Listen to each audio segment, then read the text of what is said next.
Welcome to Friday Night Live. I am your host, Kat Carter, and I am so excited that you have decided to hang out with me tonight. We have an amazing lineup tonight.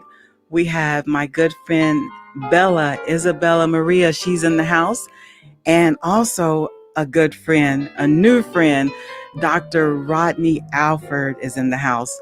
Well, Friday Night Live is a positive platform where we come to inform, innovate, and inspire. And we got a lot of great information that we're going to be giving you on the show tonight.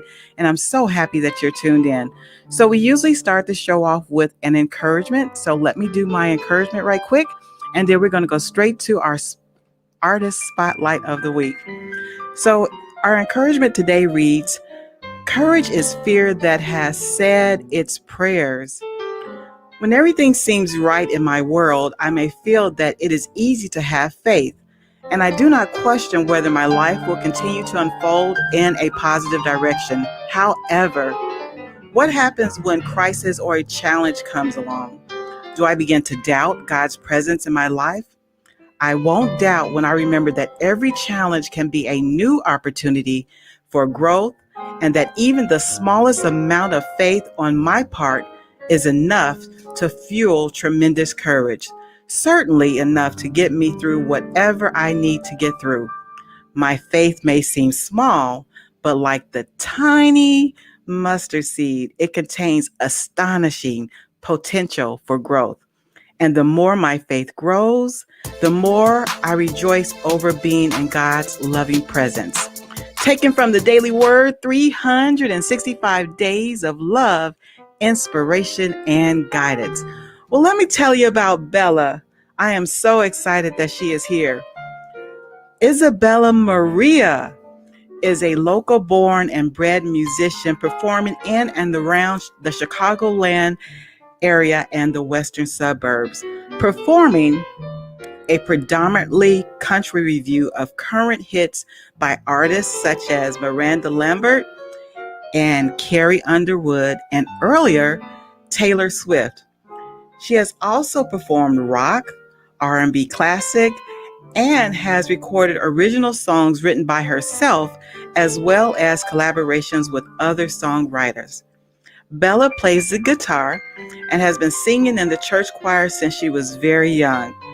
She has also played in a full country band of her own, but now she is performing as a solo artist. She recently turned 18 years of age and continues to hone her skills the good Lord has blessed her with. Now, I want to tell you something about Bella. She's really courageous and she's very strong. This week, she lost somebody really close to her uncle. They were really, really, really close.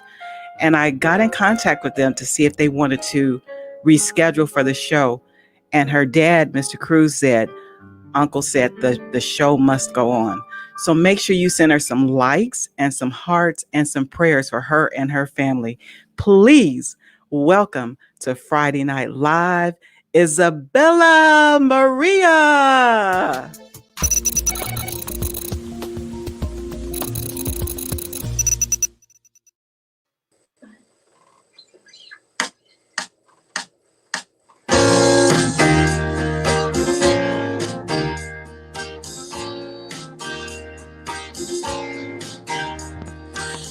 Feeling better, nothing is true.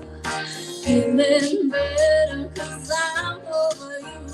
I learned my lesson and left a scar. Now I see how you really are. You're no good, you're no good, you're no good. Baby, you're no good. I'm gonna say it again. You're no good, you're no good, you're no good. Baby, you're no good. Our broken hearts is done and true. Well, our broken heart over someone like you. I'll beg his forgiveness on bended knee. I wouldn't blame him if he said to me, "You're not good, you're not good, you're no good. Baby,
Thank you very much.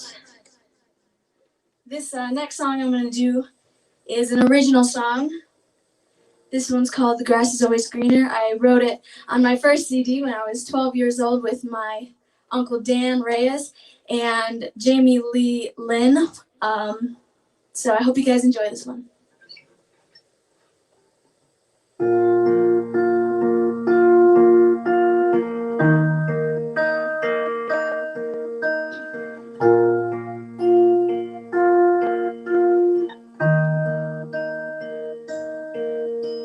The grass is always greener on the other side. You always wish you had somebody's life. That's when you gotta dig deep, deep down. Nothing is better than what you got now. You pray for the sun and get through the rain. Take a deep breath and smile through the pain. You thought the grass was greener, but you spoke too soon. You're planting the seed, you gotta give it time to bloom. When the clouds come rolling in, rolling in, and you feel you never win, never win, and the road seems much too long. Just close your eyes and sing a song. Yeah, the grass is always greener on the other side. Take a step back and realize it's hard to walk a mile in someone's shoes and get that far. Be proud of where you came from and who you are. The sun comes up tomorrow, bet your bottom dollar. Gotta keep your chin up and stand a little taller. You thought the grass was greener, but it just ain't so. You're planting the seed, you gotta give it room to grow. When the storm is raging down, and you feel there's no way out, no way out, and when it feels too much to bear, just reach for me and I'll be there. And when the sky is falling to the ground and you can't tell love from down, I will catch you. And when the downhill brings you to your knees, reach out and follow me and carry on. So close your eyes and sing a song. Yeah, the grass is always greener on the other side. You always wish you had somebody's life. That's when you gotta dig deep, deep down. Nothing is better than what you got now. You pray for the sun and you get through the rain. You take a deep breath and smile through the pain. You thought the grass was greener, but you spoke too soon. You're planting the seed, you gotta give it time to bloom. Thank you. Hey, Bella. Hey, That was beautiful. Beautiful. thank you very much. Thank you. So, what was the first selection again? I'm sorry? What was the first song that you sang? That was You're No Good by Linda Ronstadt. Okay. And then the second was, The grass is always greener. That was my original song. yes, beautiful, beautiful. Thank you. Bella, I wanted to, if it's okay with you, I want to dedicate this segment to your uncle, Juan Reyes III. Yes, thank you so much. Yes, that's what I was going to say, actually. I'm dedicating this whole little show performance interview all to him because he says the show must go on. So Yeah, yeah. I believe he was like rocking and listening while you were going. I'm glad. Okay, well, I got some questions for you. You ready? I am. Okay, so What first got you into playing the music, or who inspired you to play and write, or sing and write? Right. So my whole entire family is full of musicians. My dad's side and even my grandfather's side, everybody played music. So my father got me started on piano when I was 5 years old, and I was playing piano, and then I started on drums a little bit, and then I said, I think I want to start playing guitar. Mm-hmm. And then so we walked into this guitar store, this music store, and I picked one up. And my father said, "It looks too big for you," because I'm kind of small. So I picked it up, and I just instantly knew that this is what I needed to be doing, even at that small age of 7. So it was just something that, God put in my mind to say, like, this is what you need to do. So An awesome job for Mr. Cruz for actually picking that up and like, yeah, let's go get this instrument. Now look what's going on right now. I owe a lot to this man. Is he? We got to get him to come and say hi before you get out of here. I can say hi. Is he coming now? He's a little shy, but he's coming right now. This is my father. You should have warned father. me, kid. Hi. Gotta give credit to Daddy. So I'm curious how you're going to answer this question. If you didn't become a musician, what do you think? Well, what do you think you would want to be, or what do you think you would want to do if you were not a musician? Well, I'm 18, as you said. Just turned. So if the music wasn't in my life, I would probably just be in school full time, like I am right now, trying to pursue a nursing degree, going to nursing school, because being a nurse is something that I've always wanted to do, just help people in general. And if I wasn't doing this, performing all the time, I would probably be doing something with music, related to music in some sort. Wow, a nursing career is really a amazing career when you have the compassion to help those that are sick and help them to Yes. feel better. That says a lot about you. That's a wonderful profession to get into, and we do not have enough nurses, as you know. So, I think you make a great nurse. If you don't, if you know, I got a feeling that the music is going to be just fine. Yes. Thank you so much. Yes, I am in school right now to try and pursue that, as well as pursue my music and everything. I have family members that are nurses that I look up to as well, and I, just talk their ear off a lot, asking what is it like, how do you like it? Mhm. But it's great. That's good. Stay in school while you're young. Always. Do it. Get it there. Okay. How would you describe the music that you typically create? Well, again, I'm 18, and I've been very blessed and fortunate through my life where I haven't really had many hardships or anything really terrible happen to me where I, can write almost like a sad song that, with Like a song like based on your experience or like correct. something There you've you been go. through. I get it. That's the word, exactly. My Mhm. experience. So basically what I try and do is I try and write positive, happy songs that, just based on my life and what I've been through, and try and put a little bit of a Christian theme in there, a message in all of my songs. Even The Grass is Always Greener has a little message in there that Mhm. I personally know, because, it's not always greener on the other side. Right. So, Right. that song has really helped me to be very grateful for what I have now and who I have in my life, and just appreciate that. Come on now, Isabella. I love that answer. Pay no attention to me. I'm sorry. Well, thank you. Okay. Who would you most like to collaborate with? Hey, wait. Let me tell you. Kev Lamont is on here, so you might want. No, I'm just saying. Definitely Kev. I need to collaborate with Kev. And we kind of have. I mean, we've done shows together from the Field Museum, and I know he performs with my uncle in a wedding band. So, I mean, we're family. Yeah, he's good people for Yes. sure. Yes. Who else would you like to collaborate with? Definitely either Ashley McBride or Miranda Lambert. I think those two right now are probably, in my opinion, the best songwriters, performers, singers. They're just all around amazing people as well.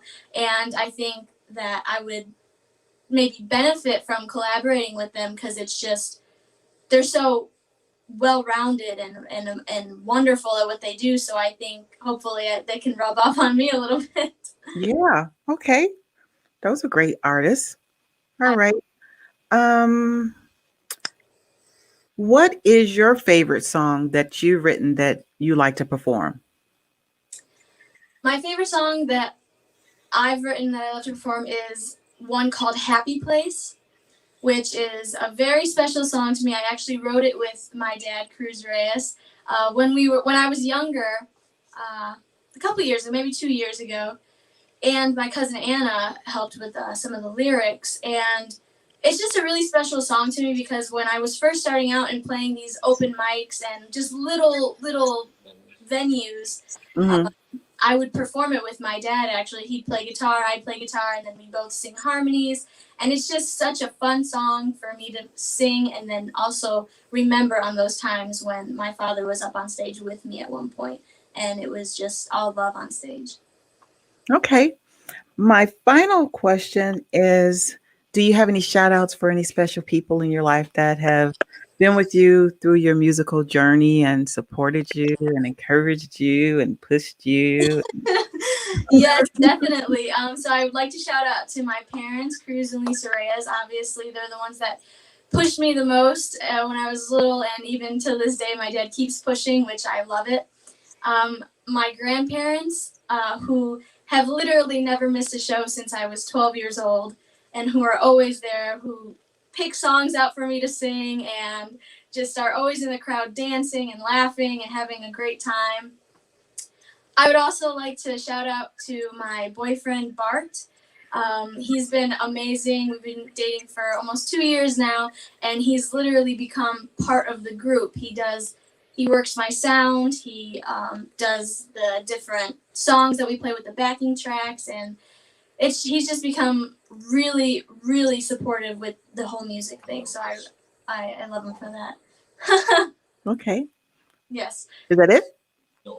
No, and all my uncles, of course. I have 7 uncles, so it's kind of hard to name them all. But my uncle Tony, who was in my band, my lead guitar player, my uncle Joey, who has helped me through managing and through just so much stuff that it's gotten me to the point where I am today, and I wouldn't be here where I am without him and his support and his love. And also my uncle Danny, who's helped me write these songs, as well as my uncle Jeff, who every time we play out in Gilbert's or anywhere where he lives over there, he brings 40, 50 people of his friends, and it's just Wow. a party. It's amazing. But Wow. yeah, Hey, you sound like you're surrounded by a great circle of people, a very supportive family, and that's really a blessing. That's wonderful. I am. Yes, thank you. All right, so I'm done with our interview questions. So, so what do you want to sing next? Awesome. So I was just gonna sing one by Kelly Clarkson, and this one is dedicated to my Uncle Juan. This one is called "Up to the Mountain." Okay, ladies and gentlemen, Isabella Maria.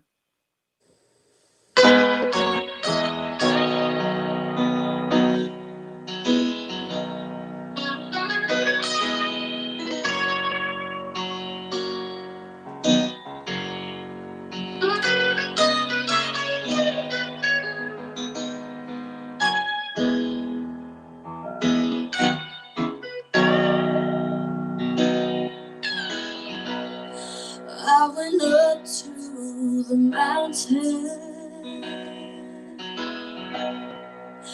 because you asked me to. Up over the clouds to where the sky's blue. I can see all around me, everywhere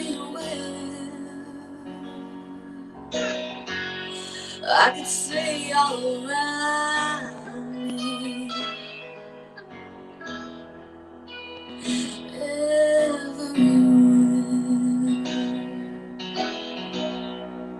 Sometimes I feel like I've never been nothing but tired, and I'll be working until the day I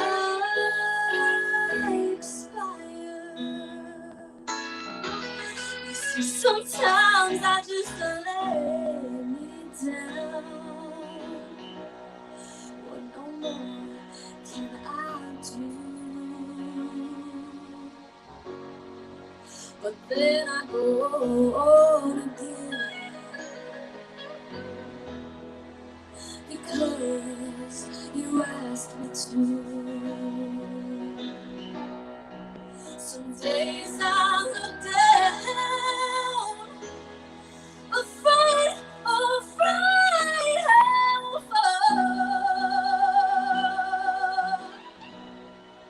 And although the sun shines, I see nothing. But then I hear your sweet voice.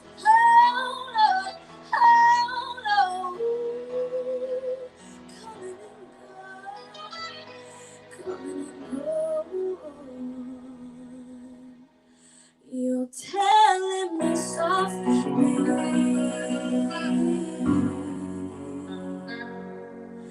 you love me so.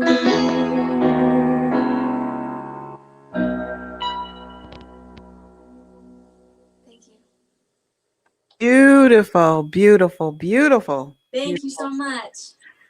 Isabella, I just want to thank you so much for taking of your time. I know there's a lot going on at home, but I just want to thank you so much for taking of your time to come hang out with me on Friday Night Live.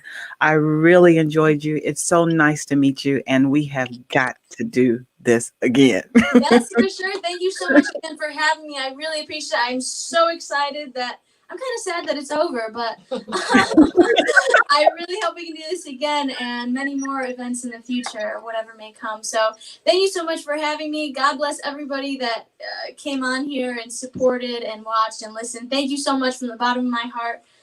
God bless you, Kat, and God bless you too. I cannot wait to hear from you. All right. Take care, Isabella. Bye, Mr. Cruz. Thank you so much. Okay, bye-bye. Bye-bye. Did you all enjoy that? That was Isabella Maria Reyes. OMG. Did you enjoy that, Cheryl? Beautiful, beautiful, beautiful. Okay, so we usually give something away on Friday Night Live, and I have Dr. Alford. He's standing by. He's coming up just next, so I hope that you are ready. We got some informative information to give you about the COVID vaccine. Let's do our question right quick, and let's get Dr. Alford on. Okay, so...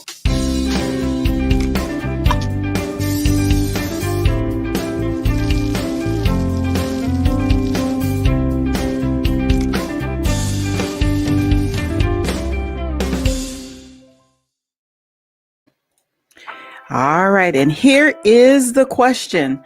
What does COVID-19 stand for? I bet you don't know. I bet you don't know. Put it in the comments. And my music director, my daughter over here, she's going to find a winner while we're talking to Dr. Alford.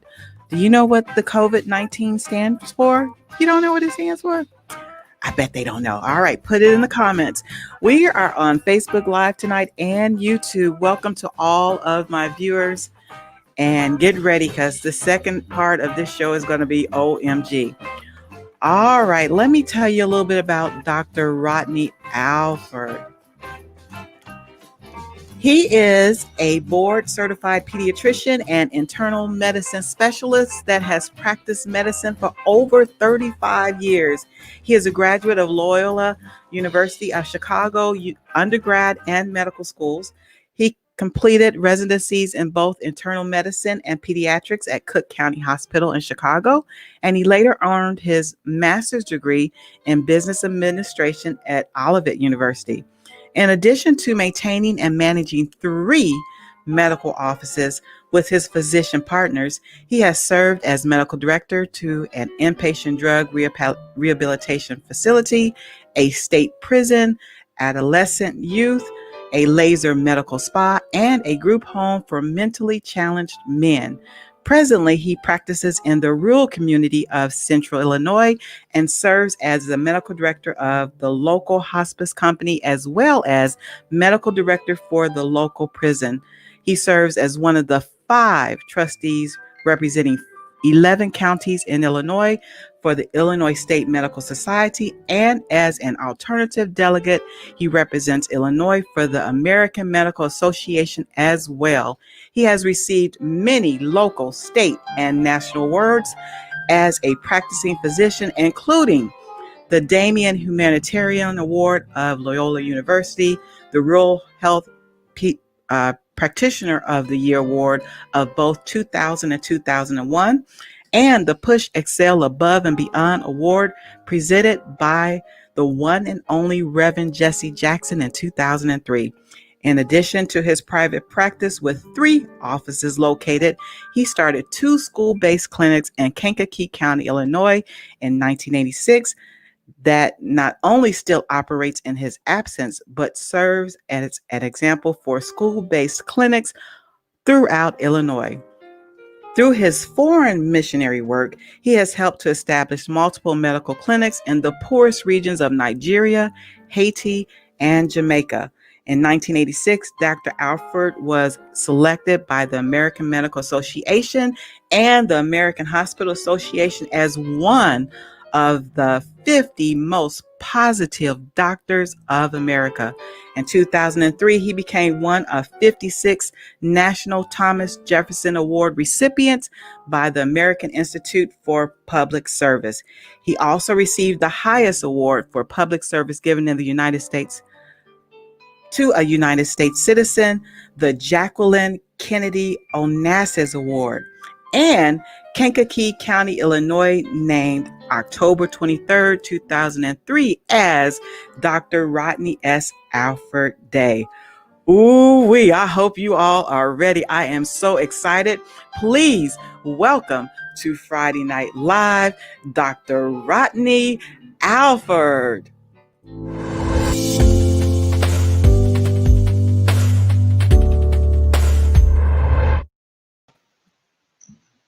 Yes, sir. Hey, Hello, Dr. Alford. how are you? So I'm glad to have great. an opportunity to be on this call. Yes, sir. I am so excited to have you. Oh, there's a lot going on in our community right now, and people are concerned with the COVID virus, and now we have the vaccine, and I'm just so honored to have you, first of all, on the show. And I am really excited to have you on the show because I'm pretty sure that maybe you can kind of help some of our viewers with some of the concerns they may have or questions that they may have about the COVID vaccine. um, Viewers, we are taking questions. If you have questions, please put them in the comments while Dr. Alford and I are speaking. So I'm going to go ahead and let you begin, Dr. Alford. Well, I definitely would work off of questions well, and I actually wrote some questions down myself, some questions that have been asked of me by many of my patients, and also whenever I've done any other talks, there's always been certain questions that just come up all the time. So, basically we need to understand that with this whole COVID vaccine situation, our idea is to protect, prevent, and preserve. We want to make sure that we're staying away from large crowds. That's a big issue.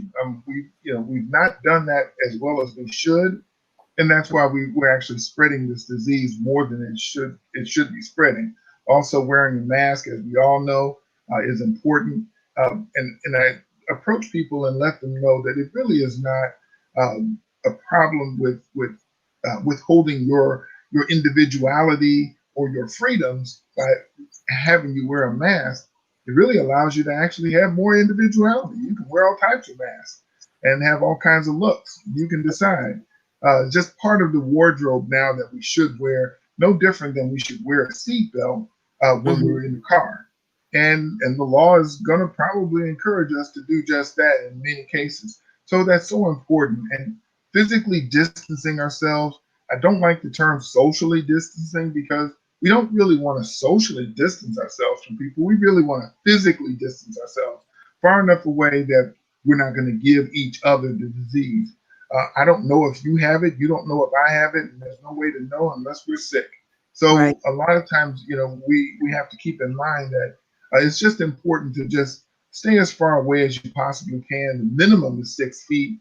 I'd stay even further if you can, and just stay away from those large crowds and make sure that you're sanitizing, wiping things down, especially when you get them from outside areas and other people, because we don't know who might be holding on to this disease Okay. or the virus itself. And I encourage people also that if you notice any kind of symptoms, mild fever or high fever, cough, an altered taste, any form of chills, or just feeling kind of lethargic or out of it, make sure you contact your physician. A lot of times you're not going to be able to actually make an appointment, but you actually would be able to at least call and maybe get a telemedicine appointment or something like that, so you can kind of be directed what you should do. Don't just take it into your own hands and make the decision that, well, I won't call, I won't really, get this thing checked out. It's probably just a cold. Well, Mhm. it might be, but it also might be something much more dangerous. Okay. This is also flu season, so there's that possibility there as well. Even things like strep throat are more common during this time of year. So we want to make sure that you check with your physician so you can get an idea as to whether you might have this disease. Um, I encourage people to, make sure that that you get tested. If your doctor tells you to get tested, make sure that you do that. And if you found to be negative, then it's time to really start seriously thinking about getting the vaccine. The Okay. present vaccine that we have now is a messenger RNA vaccine. That's the most effective vaccine that we have out now. Now, a lot of people get a little worried about this vaccine because they think that, well, this is a brand new thing. This is something that I'm a little afraid of. It seems like they rushed it through. I'm just a little afraid of it. Well, actually, when the Warp Speed initiative came about, in March, it was really to speed the vaccine through by cutting out the bureaucracy that goes along with it. All of the testing and all the things that we would normally do to test a vaccine were done. It was just expedited because we didn't have to go through the normal bureaucratic going through this one and that one has to approve it. Then we wait weeks and weeks or months before someone else has a look at it and they approve it. We just don't have that as a situation now. And so Mhm. because of that, it's very important that we understand that the vaccine is really there is really no difference in what we've done in the past in creating vaccines. The only difference is that they rushed it through the bureaucratic process, so we don't have that so much. Okay. Um, Well, I got quite a few questions coming up, Dr. Alfred. You want to take a few questions? I surely would love to. Okay. What are the side effects of the vaccine? Good. I'm glad someone asked that because I actually prepared a little thing for that and want to make sure that everyone understands. So you do have the two vaccines that are being given now, the Moderna vaccine and the Pfizer vaccine. The Pfizer was the first one released, and it basically had much fewer side effects than what was found with the Moderna vaccine. Both are equally as effective, over 95% effective.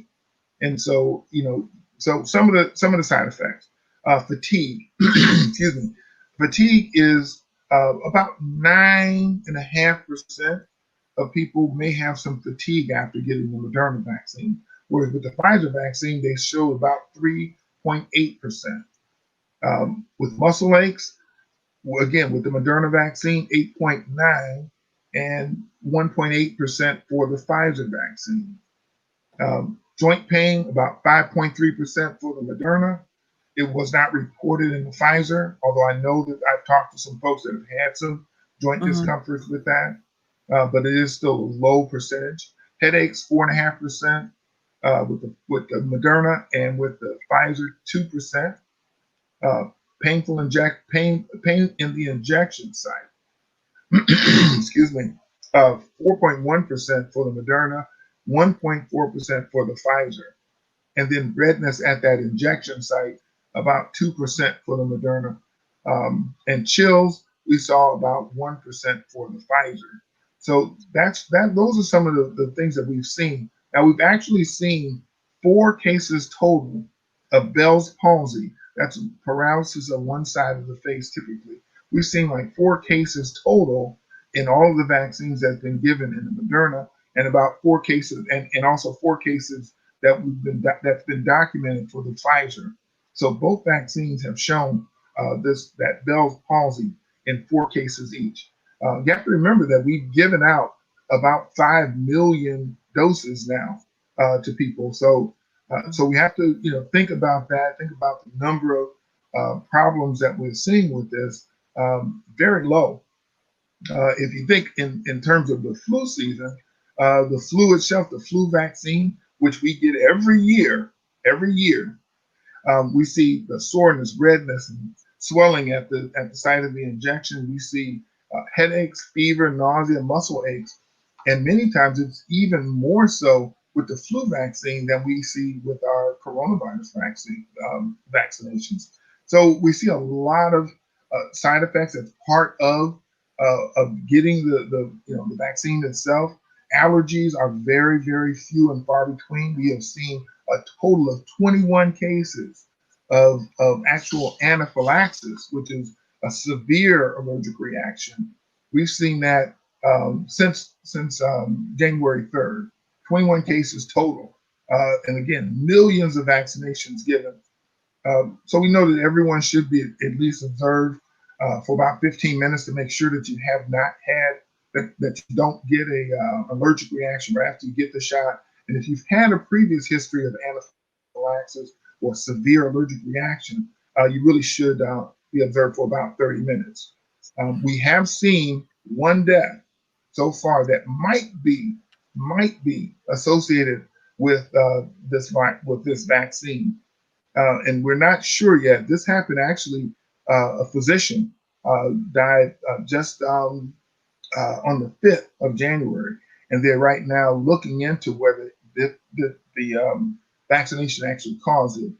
He died within 2 weeks of getting a vaccine. So we're not sure if that's what caused it, but we do know that we can say that it may be associated, but we won't know that until full autopsy has been done, and we don't have that information. So that's one out of the 5 million cases that we've had. Whereas if we look at the COVID vaccine, the COVID disease, the coronavirus disease, we've seen somewhere around in the United States, somewhere around 22 million cases, and we've had over 350,000 people that have died. I'll take 1 out of 5 million over 350,000 out of 22 million all day long. Take me to Vegas with those odds. I'd come back with billions. So it just makes sense that most people are either going to get the vaccine or they're going to get the disease. By the time we get down to the fall or the late fall, early winter, easily you will either have gotten the vaccine, you will have gotten the disease, or you will have gotten the disease and then later on the vaccine as well. It's going to happen. So it just makes sense to protect yourself. Okay. Next question. What are the components of the vaccine? Well, again, this is the messenger RNA. Basically, what it causes your body to do when you get this injection, what it causes your cells to do is produce this protein. And this protein is the protein that actually causes the virus to latch on and introduce its disease into the body. Okay, so we're not giving the virus itself. We're giving a protein that causes your body to produce an antibody response to that protein. So we give it one dose, and then we wait either 3 to 4 weeks, depending on which vaccine you're given. You wait 3 to 4 weeks, and you get a booster shot. The booster shot causes your immune response to be generated even more so. So it just makes sense, that it will have some type of sensation. You're going to get probably something. And some people have said that they felt absolutely nothing after getting it. I can tell for myself, when I got the initial vaccine, about 4 hours later, I had a little tingling in the arm that it was given in.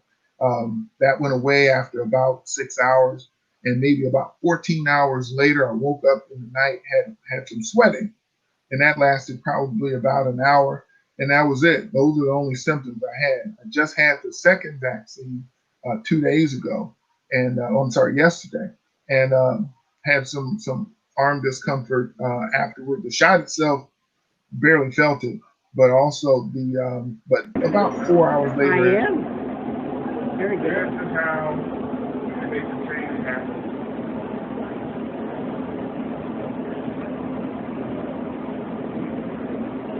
Very simple.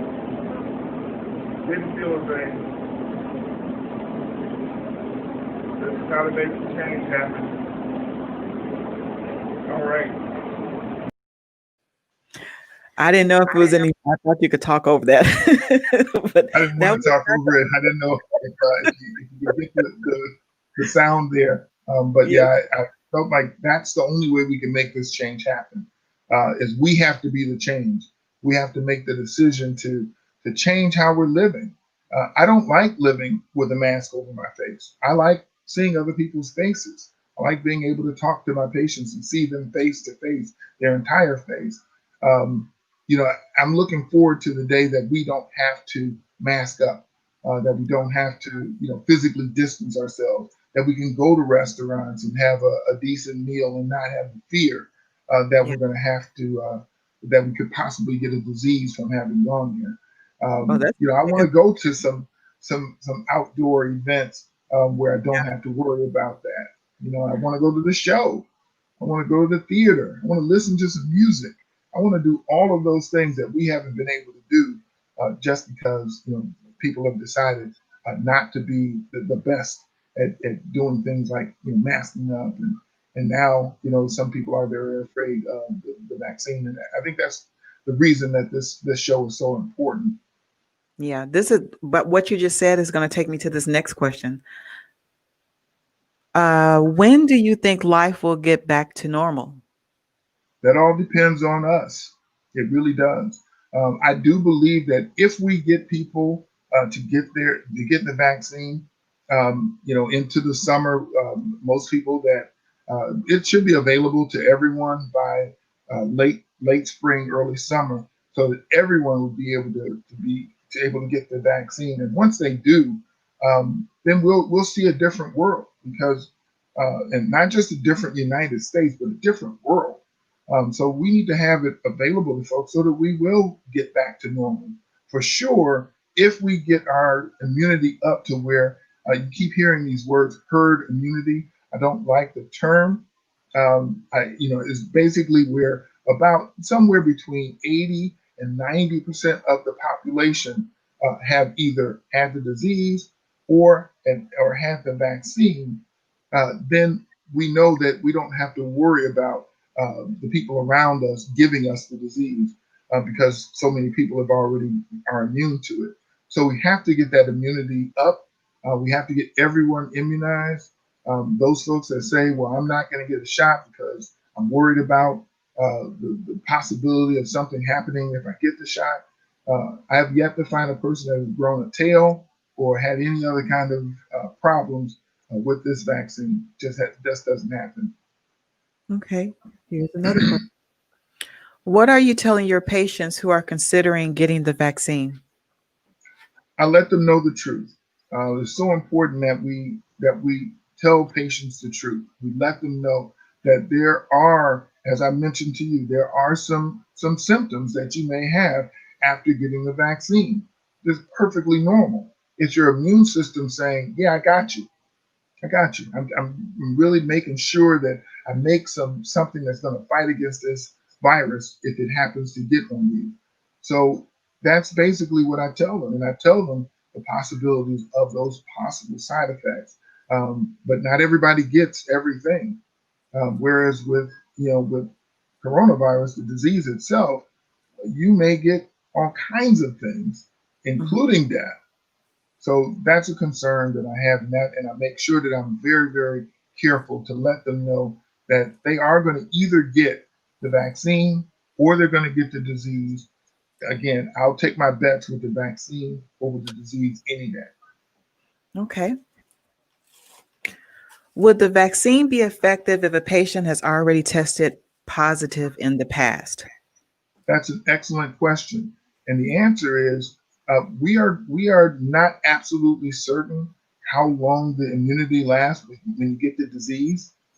We don't believe it lasts very long, but we're not sure yet. The disease hasn't been around long enough for us to study to say how long getting the disease and later on testing positive, and then later on finding out if we get the disease again. We don't know that yet. There have been some cases where people have had the disease more than once. Um, again, it's too early to tell. We do know that the vaccine is 95% effective, both of them. And knowing that 95% effective, that still leaves about 1 out of 20 people, 95%, 1 out of 20 people might still get the disease, even though they've received the vaccine. So we have to keep that in mind as well. So people that have got the disease, we don't know what that percentage is yet.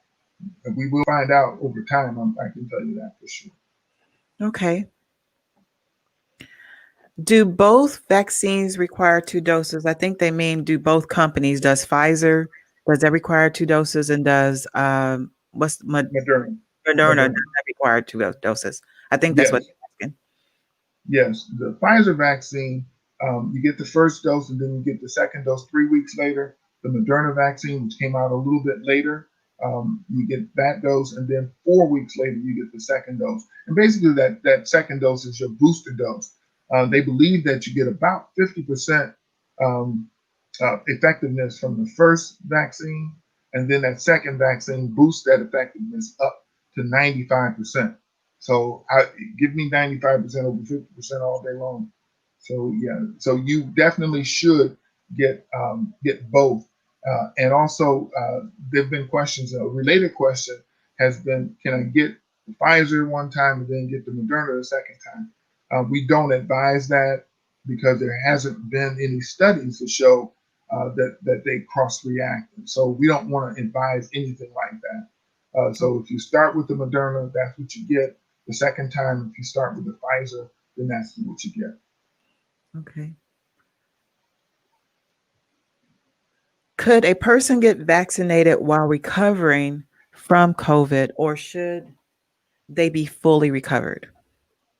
We want folks to be fully recovered. As a matter of fact, the recommendations may change, but now you want to wait until that person is at least 30 days out.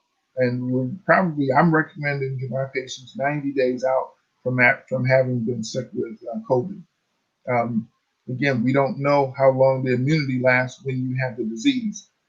We do have an idea because it's been studied as to how long that immunity lasts with the vaccine, with the vaccine itself. Okay. Is COVID-19 a type of strand of flu? Very good question. It's not the flu. It has similar symptoms as the flu. It's just much more dangerous. And that's the issue. It's much more dangerous. There are a lot of people, the percentage is much higher to die from a coronavirus disease than dying from flu. Although the flu kills people as well, the Right. coronavirus is much more dangerous. Okay. Are there risks more prevalent for senior citizens? That's been proven that senior citizens definitely have more problems when they contract the disease. Um, the vaccine itself, we have not seen any higher incidence of problems with the vaccine when it's given to seniors. Uh, and our goal, of course, is to vaccinate the seniors first and also those folks that are sicker or have medical underlying medical illnesses. We want to vaccinate those people first, as well as those people that are in contact with coronavirus patients on a regular basis, and that is our, of course, our doctors, nurses, and any people that work in the hospital, as well as those frontline workers, police officers, even school teachers. Those people are exposed frequently to a lot of people, and Mhm. of that percentage, they may have a lot of those folks may have been exposed to coronavirus. So we want to make sure we get those folks vaccinated first, and then we'll hit the rest of the population. Um, When you said underlying diseases, that gave me a question. So when the people that have unfortunately died from the coronavirus, was it because of the underlying diseases that they had that their body couldn't fight the corona, or you're right along with is exactly it what's happening. okay? Because they have damage to their system already from the disease process, then they're much more likely to get very sick from it. That doesn't mean that if you've never been sick before, that you won't die from this disease.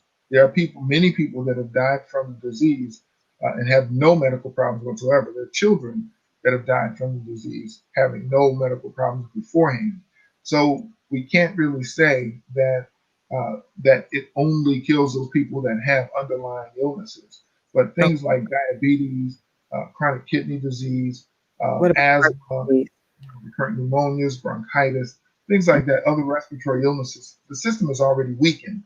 And Mhm. so when this virus attacks them, it of course attacks the weakest areas and causes those areas to develop really severe inflammatory reactions, which causes those areas, be it blood vessels, be it the lung system, all of those areas can be damaged significantly when the virus overwhelms it. I know when we were talking before the show, you were kind of explaining to me like the heart valves, what happens with the virus, and you were telling me a little bit about the nerves in the mouth. And the reason why I'm bringing that up is because Dr. McCracken, I don't know if she's on here, but she's a microbiologist at our dental school. And if she's on here, I want to send her a shout out, and also to all the students at Southern Illinois Dental School. And so I know we were talking about something about the nerve in the mouth. Do you remember that conversation? Could you kind of Sure. speak on that a little bit?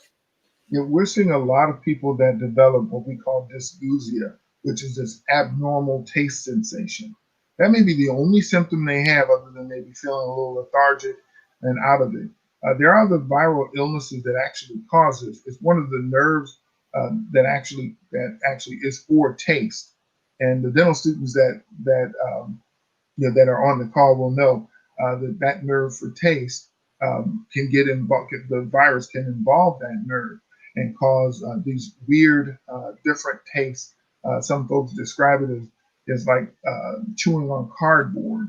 That kind of sensation that just food just does not taste well, and so it So does involve that nerve. It uh, causes that. the taste receptors, it's Yes, affecting the taste it receptors in the mouth. affects that. Yes. And Okay. so, just like it affects the lungs, it affects, the vascular system, meaning all the blood vessels in the heart. That's how it causes heart attacks and heart failure and severe pneumonias. All of those things. It causes severe inflammatory response, and that can cause damage to all of those areas, including those areas, those nerves that are responsible for taste. Okay. Who determines which vaccine a state gets, or can I choose? Let's say I want to take the Pfizer one. I encourage everyone to get whatever is available. If the Pfizer is available, get that one. If the Moderna is available, get that one. Whichever one is available in your area, make sure you get it. Uh, Now it really depends on how it's delivered to the different states, and then the states send it to the different counties, and the counties help to decide with the help of the hospitals in the area to give this vaccine. And soon we'll see it in CVS, probably in Walgreens. So whatever is available, particularly for those folks that are fairly healthy, whatever's available, make sure you get that one. So, So the yeah, pharmacists, like the pharmacists, they do give the flu shots. They're going to be able to give the this vaccine as well. absolutely, that is definitely the plan. When that gets instituted, I'm not exactly sure, Okay. but it will happen, and state to state will probably end up making those different decisions. Dr. Alford, we're close to 8 o'clock. I wanted to get your permission if we can keep going. I still have some questions. Is it okay? Absolutely, I'm excited about it. I Okay. love to have the opportunity to answer these questions. I can Okay. do it all. Does halving does halving the vaccine keep the efficiency at 95%? If they cut the vaccine in half, that's what they're asking. Sure. We don't encourage that. Um, because it hasn't been studied well enough. Uh, Doing that only causes us to now wonder whether it's going to work. And I would rather get the full dose and know that we have 95% effectiveness with the full dose than possibly less effectiveness with a half dose. We don't know because it wasn't tested using those half dosages. So we don't want to encourage people to do that. Just like we don't want to encourage people to take one form of Pfizer and then come back and take the Moderna or vice versa. We want people to do what has scientifically been proven works. Okay. The purpose of hydrochloride in the virus, I think that's HCl. Yeah. What is the purpose of HCl in the virus? Excuse me, in the vaccine. Hydrochloric acid is just a stabilizing. It just keeps the vaccine at an acid environment so that it stays stable. So that's all. It's just something that's in the vaccine to make it stable, to keep it stable, so that when it's introduced into the body, it actually can start working. Okay. Let's see. I saw another question. Hi, Barb. That's my friend. Uh, okay, here's one. Is the COVID-19 vaccine an approved vaccine for the new super virus called the UK various that has surfaced in multiple US states? Is the new super virus a concern? I appreciate that question. That's a good question, and I think what the question is asking is we've seen some variants of the coronavirus disease, and those variants. The concern is whether the vaccine that we're giving is actually going to be protective against that vaccine. I'm sorry, against that disease. Well, we believe that at this time, the alterations of the virus doesn't really keep us from being protected by the vaccine. So we do believe that the vaccine protects us from these alternative viruses that are still COVID-19. It's still the virus. It's just gone through mutations, which all viruses do over time. And we expect this to mutate even more. And also, there are many virologists that believe that in years to come, we're going to see other coronaviruses that aren't going to be controlled by this vaccine. And we may have to, 3, 4, 5 years from now, who knows, get a different form of vaccine that actually covers for the mutations that are occurring. Viruses mutate very quickly. The question is whether the vaccine is going to protect us from those mutated viruses. And at this point, the scientists do believe that it does. Okay. Do you have to sign a disclaimer before receiving the vaccine? You have to sign that you want the vaccine. That's about it. And you have to also sign saying that you don't have certain diseases or certain illnesses, or that you do have these certain things, so that we know to be prepared. If you've had a major allergic reaction in the past, they want to know that, because you're going to be watched a little more closer when if they find out that yes, I had a really bad reaction to penicillin, where I had to be put in the hospital, and these kinds of things. If they know that before giving it, they know to be kind of on the lookout after you've got your vaccine, to know if they need to give you an EpiPen afterward. And so they make you wait about 30 minutes. Normally, you have to wait 15 minutes anyway after getting this vaccine, just to make sure you don't have an allergic reaction. Usually, those allergic reactions happen within 10 minutes. Definitely within an hour. If it's an allergic reaction, it's going to happen pretty quickly. And if you've had an allergic reaction to a severe allergic reaction to one of the vaccines, the recommendation is not to get the second one, just because it could be a pretty significant event. So we encourage people to not worry because you've had an allergic reaction before to something else. It doesn't mean that you're going to necessarily have an allergic reaction to the vaccine. It's specific components in the vaccine that may cause allergy, and we're not absolutely certain what all those things might be yet. Okay. Dr. Alford, I saw two interesting articles. One was talking about breastfeeding and pregnant women that are pregnant. And it was saying that pregnant people are at a higher risk of getting serious illness from the COVID-19. And then the other one was it was an article on Forbes. It said a large number of healthcare and frontline workers are refusing the COVID-19 vaccine. And I thought that was interesting, especially if they're on the front line and they don't want to take the vaccine.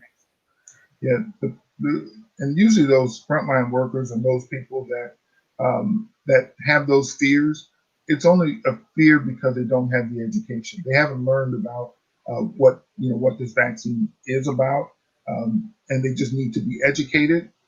For those folks that are healthcare workers, they just need to be educated and understand that the disease is much more harmful than the vaccine. Mhm, We have not proven any major problems with the vaccine. As I said, there is one individual who happened to be a frontline worker, a physician, that mhm, has passed away mhm, just on January 5th. And we don't know for sure how the vaccine may be related to it. We just know that he got the vaccine, and 2 weeks later, he's not here. And so we have to do some more investigations in that case.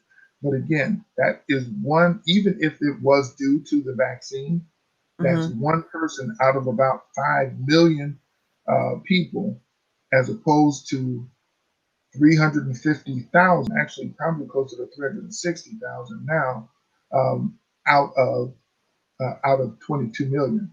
So the chances of you dying from COVID disease is so many hundreds of times greater, hundreds of thousands of times greater than if you receive the vaccine. So as people understand and actually do the research, look into it, do some reading on their own, not do a lot of the wrong kind of reading, because everything on the internet obviously is not true. So they have to look at real data that's there. And if you look at the data and you look at it and you scrutinize it, which I do, yeah. then you will find that it just makes sense to have this vaccine. That's one of the reasons why I was so grateful that you accepted my invitation to come on the show, just to kind of suppress some of the rumors. There's a lot of stuff going on Facebook, and you don't know what's real. I know what to look for because I'm a scientist, so I know like to look for specific things to make sure it's a legitimate article. But the average person doesn't know that, and so when you see it on Facebook or you see it, it may not be true, but since it's out there, the media, it has such power. It has a lot of power that it influences people. And so I'm just really thankful that you're here to kind of help us to kind of understand this virus and the vaccine a little bit better. I really appreciate it.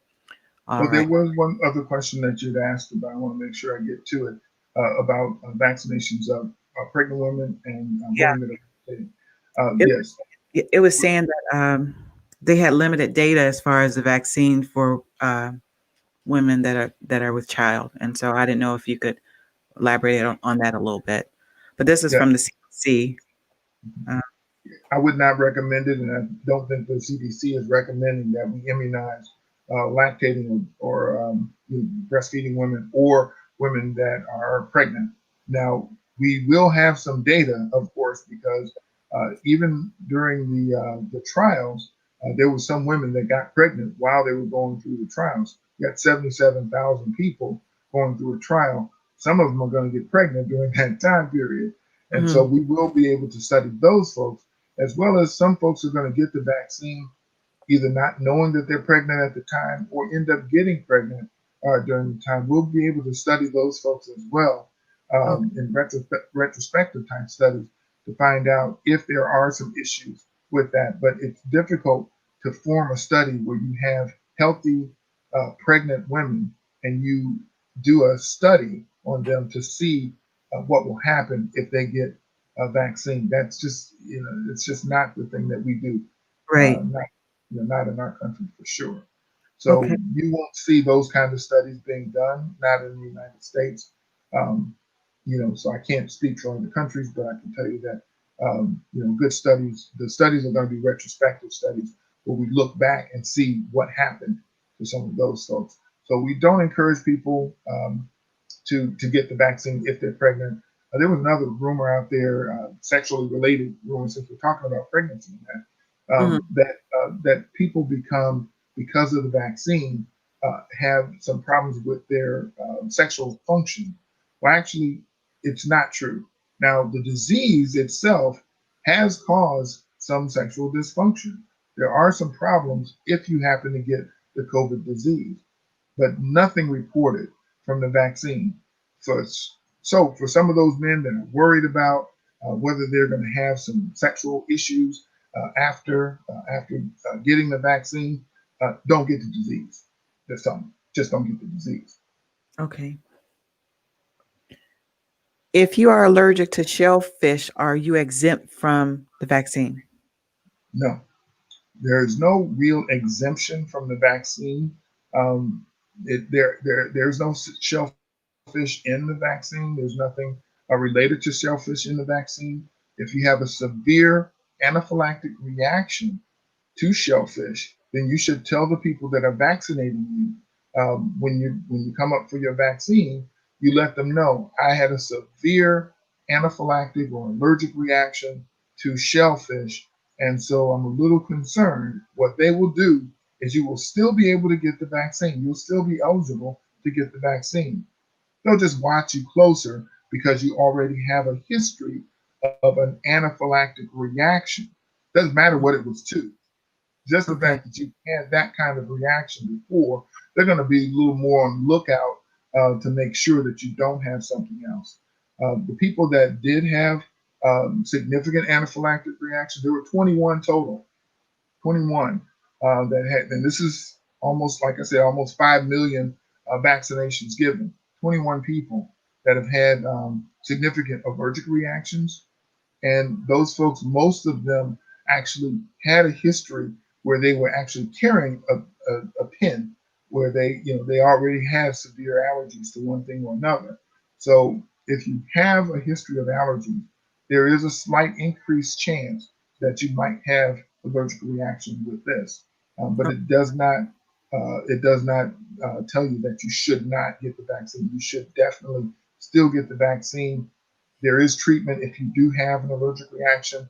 Every site that's giving the vaccine will have people available in case you need, say, an epinephrine shot or something that will need to treat that allergic reaction, and they can treat you immediately and resolve that issue. Okay. When you vaccinate, would you vaccinate an immunocompromised patient? Absolutely. We definitely want those incompetent people, people that don't have a good immune system. They need the vaccine in order to build up some immunity to this virus. Those are the people that are the folks that will get this disease and die from it. They get the disease, they are not going to do well. And so those folks particularly should get the vaccine because it will boost up their immune system so that their immune system will be ready in case they happen to contract the virus. It won't be as severe a disease for them. And Okay. that's what the vaccine does. Is the CDC website a good source of information for research data on the vaccine for the non medical individuals? I think that's the best place to look. Thank you, Dr. Rembert. I know that good friend of mine. That's good. I'm glad you put that out there. That's good. Yeah. Yes, the CDC website is the source of information for all the information that you're looking for, that you need is right there on the site. You don't have to chase all over the internet in order to find good information on the coronavirus. It's right there for you to read. You can take hours upon hours of reading all the information that's there. All the information that I'm giving you is information that I've obtained from either that website or just my own practice. So, that's where you want to get the information from. That's where the true scientific information is available. Again, look to the CDC website to get all the information you need. And please do talk to your healthcare worker, whoever that person is, your physician, nurse practitioner, physician assistant, whoever that person is that takes care of your health. You want to make sure you give them a call and just ask some questions if you have those questions. You won't always have me around to ask them. My patients do, but you do want to make sure that you ask those questions of those people, and they should be able to provide you with good answers as well. Okay.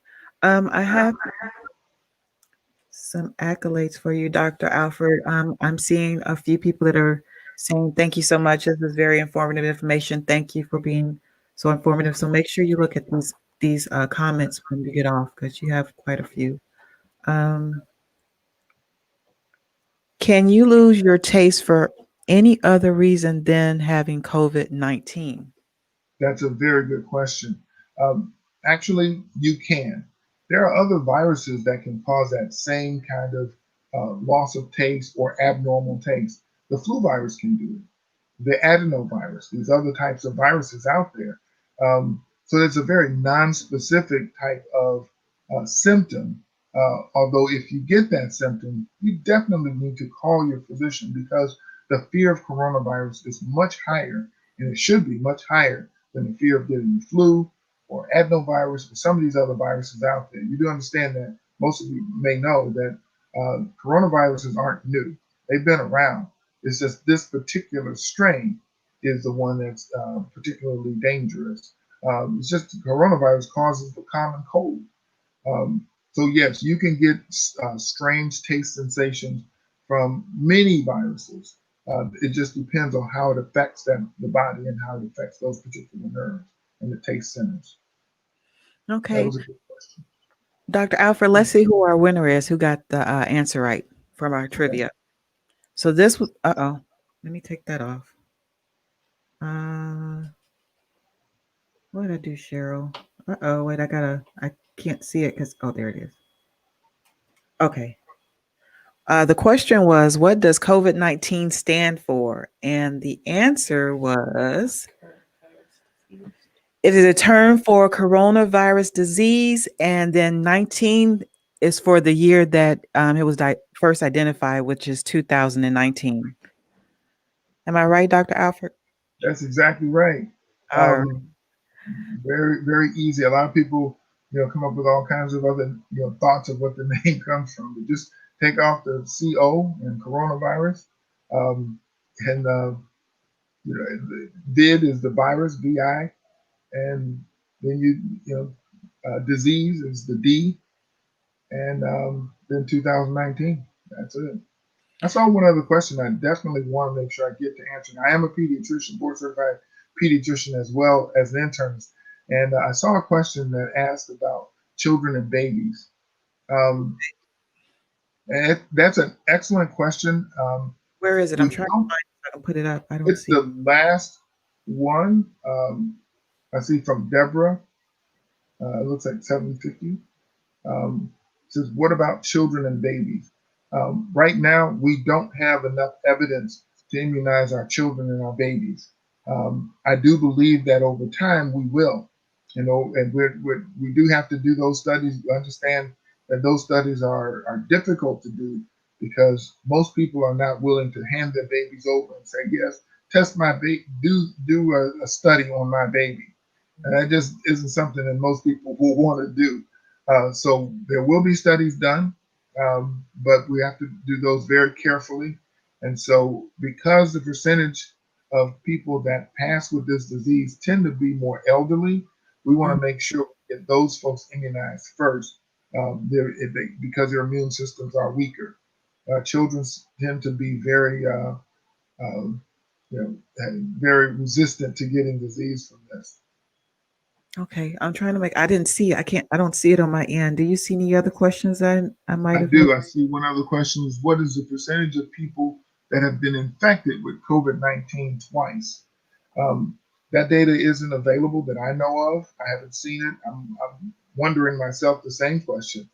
But there are some reported cases that I've read that of people that have been infected, that they actually got the infection, was tested later, found to be negative, and then later on developed symptoms again, and was tested again, and their antibody response was positive again. So yeah, it has happened. It is happening. So again, it's better to get the vaccine than to either get the disease or live in fear for years wondering if you're going to get this disease from someone else. I'll take the vaccine over fear any day. I'll Hmm. take the vaccine over the illness any day. So we just have to be smart about what we're doing. Um, yeah, this is a well studied vaccine. There are no vaccines that have been studied as well. We do have the capability now to study vaccines a whole lot more than say when we come up with the smallpox vaccine, which has been eradicated in this country for sure. The measles vaccine, all of these other vaccines that came before this vaccine has been studied better than any of those others because we have the technology. We can develop a vaccine much better now than we could 30, 40, 50 years ago. We just have the technology that allows us to do it. The mechanism how this vaccine is produced has actually been around for decades. I mean, this isn't a new thing. It's just new for this particular virus. So that's why a lot of people have fear is because they think, oh, it was too fast. The administrator, the White House made it go too fast. No, what they did was they moved out of the way so the scientists can actually do what they need to do. They moved away the bureaucracy, the paperwork, and all the other things that usually go into allowing a vaccine to go through. And they allowed the scientists to do what they do, and that is to do these studies.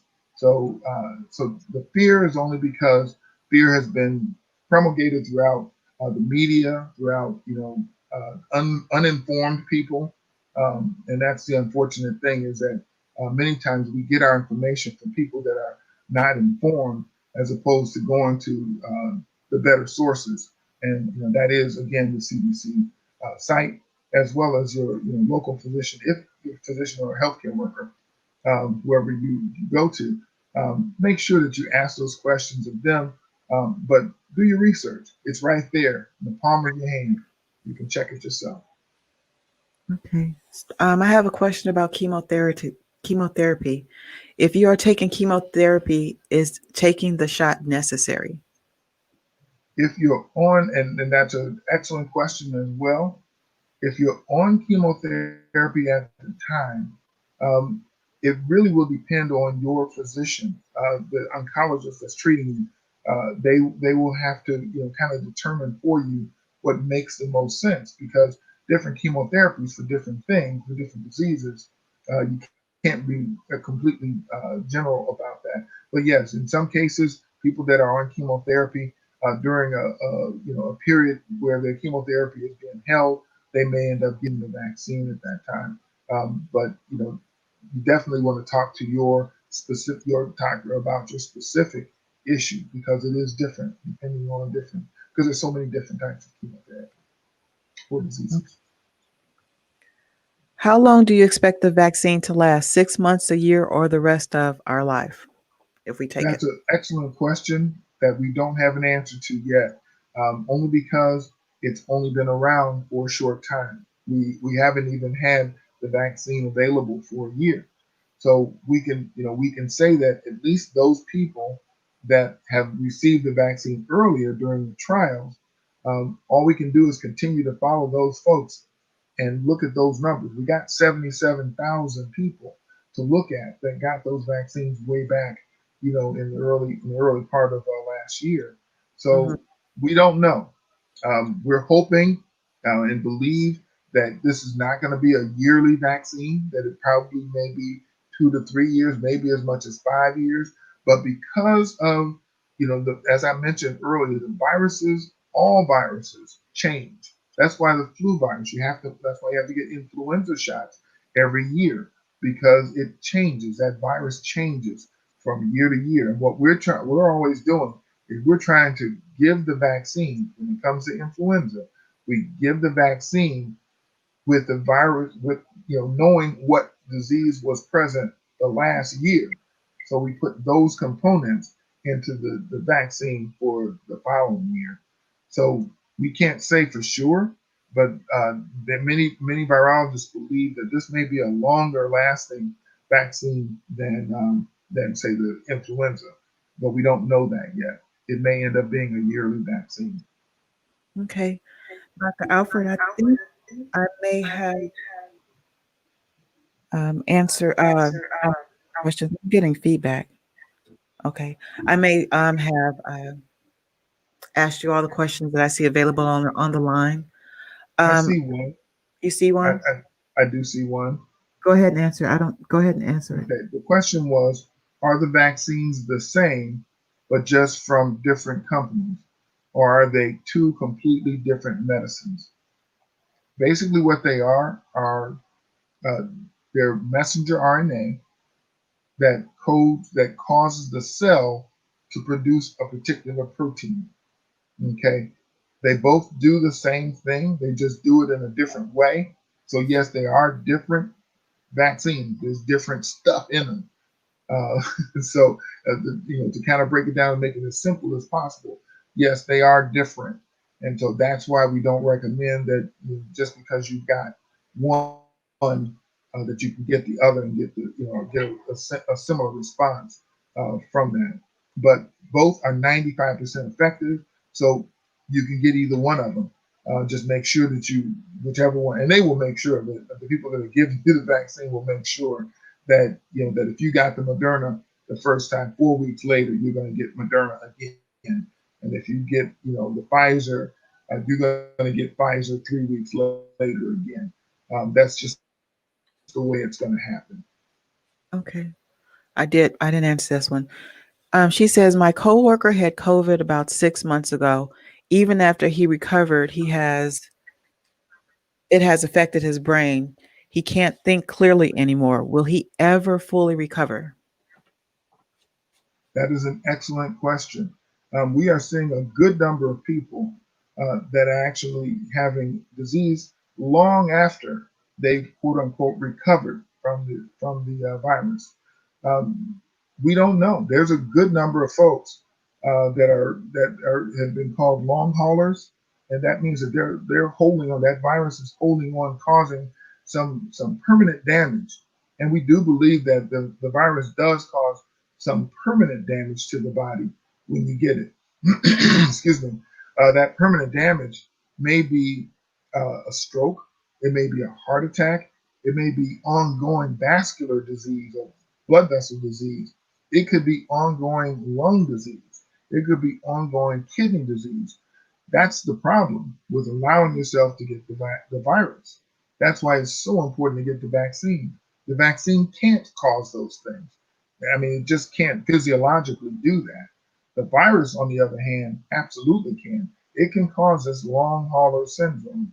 Um, There are some famous people that are on TV on a regular basis that will claim that they know that they have long hauler syndrome. They have kind of a cloud. They don't think as well as they used to. They can't breathe as well as they used to.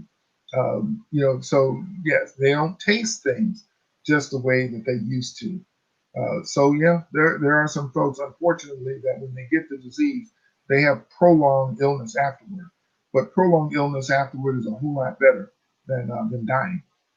So uh, and that's just unfortunately another reason that we need to get the vaccine. Okay. This is probably going to be the last question. Is it possible to wipe out the virus, or are they an integral part of our environment? That's an excellent question.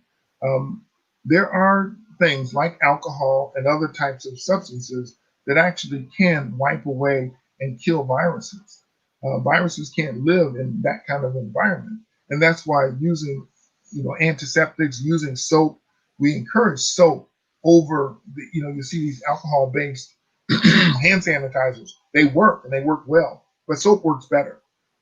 And so we encourage you to use soap and water as often as you can. And how Definitely, long should they wash their hands? Because people just tell them how long they should be washing their hands. I heard like at least 20 seconds, but what did you? yeah, 20 seconds is count back from 20 using a thousand mechanism, 20,000, 19,000, 18,000 while you're washing your hands. Some people say, sing happy birthday 3 times. They have all kinds of ways to do it, but about 20 seconds, not just a quick, hands in the rinse water, rub together, towel dry. It really should be an adequate wash. When you're at home and there's no one at home with coronavirus, I mean, you wash as often you know as you normally would. But when you know that you've been around other people and you're uncertain as to whether they've been exposed to the disease themselves, you want to be a little more careful. So after going to Walmart, after going to a store where you've been picking up things that other people have picked up, it just makes sense. When you come out of the store, one of the first things you should do is have your hand sanitizer in the car, Have mine in the. wash your hands Mhm. wash your hands with the hand sanitizer at that time. Please do not touch your eyes before you do that, Exactly. because that you can actually introduce the virus through your what's called the conjunctiva of the eye. So we encourage you, do not touch your eyes with unwashed hands. So wash your hands, wash them thoroughly. Again, if you don't have soap available, use the alcohol-based hand sanitizer. Use alcohol or bleach-based cleansers when you're cleaning areas that might have been exposed. So, yeah. That's some And information because the wipes, usually when I go to the store, the Lysol wipes and sprays are not there or they're missing. So using bleach is another way to do some cleaning too. So I'm glad you said that. absolutely. Yeah. So Dr. Alford, are you all enjoying Dr. Alford? This is some excellent information. Make sure you all send some likes and some love to him. Um, Dr. Alford, I'm going to give you an opportunity to give some final thoughts, and then I'm going to let you relax. We've been at this for about an hour. I know you're probably tired, and No, I'm actually enjoying this immensely. I love having the opportunity to share information with the community, and the community I consider everyone on this earth. I do. I enjoy any opportunity I can to share this information. I like to be upfront and very, very positive, and I also like to make sure that people understand on the lowest level that they need to what's going on with their bodies. Particularly now, it's so important. There's so many things out there that are giving false information that we as healthcare workers, us the doctors, nurse practitioners, physician assistants, nurses, we're on the front line, not only risking our own lives but our families' lives.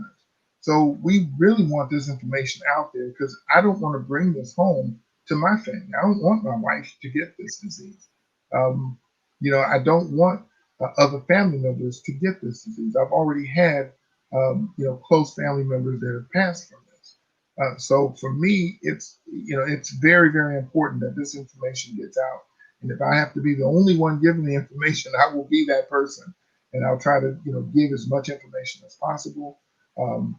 Please make sure that if you need me to come back on at any time, I'd be happy to do that.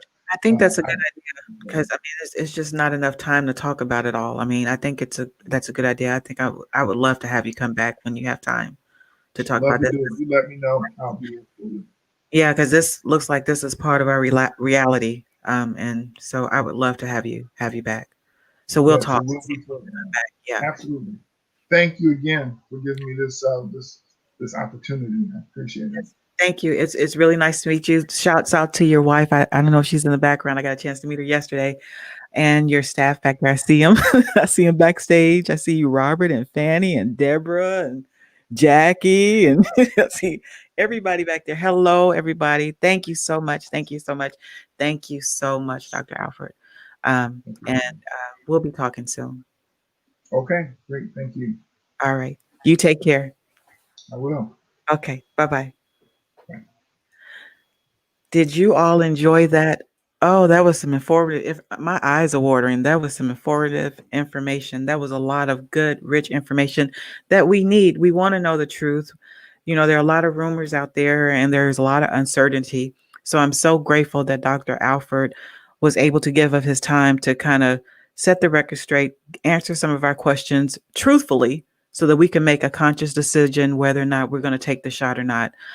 So I hope that you all got some great information to make some good decisions about your future, about the COVID vaccine, and we're going to have him on again. All right. So who won the trivia question, Cheryl? Well, there was two people who got the answer correct. Okay, so there's two people who got it correct. Let me show them what they're going to win. So tonight is a $15 Target gift card. Yay! And I did a coin toss. Okay, so the winner is Tina Wilson. Tina Wilson. Congratulations. Congratulations, Tina. I need you to go to my Facebook Friday Night Live page. I'm going to need your email address so that I can send you an e-card for Target for $15. And then I want you to come by here and pick me up and take me shopping with you. What you think about that? Mm-hmm. All right. So that was a great show, Cheryl, wasn't it? Okay. So let's do our accolades. Yeah, let's do our accolades. So we definitely want to thank Isabella, Bella, Maria for hanging out with us today. She was really, really good. Did you enjoy her? Mm-hmm. Yes. Let me turn your mic on so they can hear you.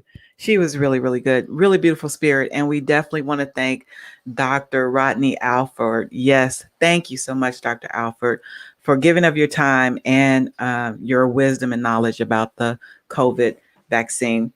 Want to give some shout outs to my credits. Yes, can't forget the credits. And then let's see.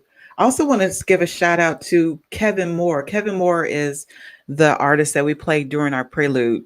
And then finally, I want you all to hear about this book, Stepdads. I've been reading it. That's what I got to look. Stepdads Showing Up and Showing Out. This is by one of my former professors, Dr. Cedric Rice at the University of Arkansas Pine Bluff. And this is an excellent book. In this book, it's an encouraging tool. Do you know a stepdad that's having a challenging time?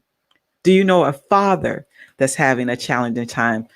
You all need to get them this book. There's some rich information. He tells his journey as a stepfather and a father and gives practical solutions, suggestions. There's scriptures in here. There's all kinds of great nuggets in this book. And the book is not that expensive. You can find it at most of your bookstores, Amazon, I think Barnes and Noble. You need to check this out. And what I also found out as a woman, I was able to see the 411, what the men be thinking, what the stepdads be thinking. So this is a really good tool. So make sure you support Dr. Cedric Rice, Stepdads Showing Up and Showing Out. And if you go on my Facebook page, there's also a slide that gives you the information about this book. All right, Cheryl. I don't think we're going to do Cheryl shout outs tonight, you guys. It's a little bit too late. But thank you, everyone. Thank you, everyone, for tuning in to Friday Night Live. And you all have a great weekend. And Lord willing, we will see you next Friday. Next Friday, my guest is going to be Rick Lair. Ooh. Y'all not ready. All right. All right. Have a great weekend again. Congratulations, winners. Did we say that? Yes, we do. It's Tina Wilson. All right. And some love hugs. All right. Good night, everybody. Get you some rest. Get you some rest.